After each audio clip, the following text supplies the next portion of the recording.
Hello everyone and welcome back to a new video. In this video I'm gonna show you guys how you can go live on the PlayStation 5. So if you guys want to learn how to do it, just follow the steps that I'm gonna show you. As you can see guys, I'm right now on the PlayStation 5 and this is how the homepage looks like.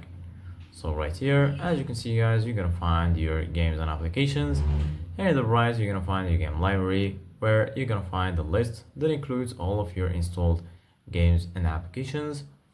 Right here, as you can see guys, you're gonna find PlayStation Plus, PlayStation Store, and if you click on the PS button, right here, you're gonna find some quick options or quick settings.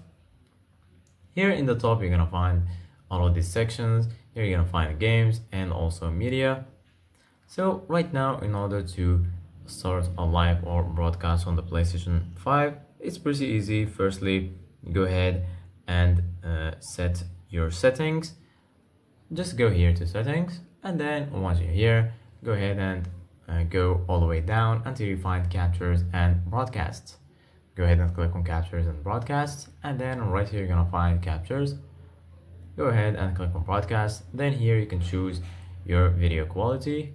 Right here, as you can see guys, you can change the audio settings.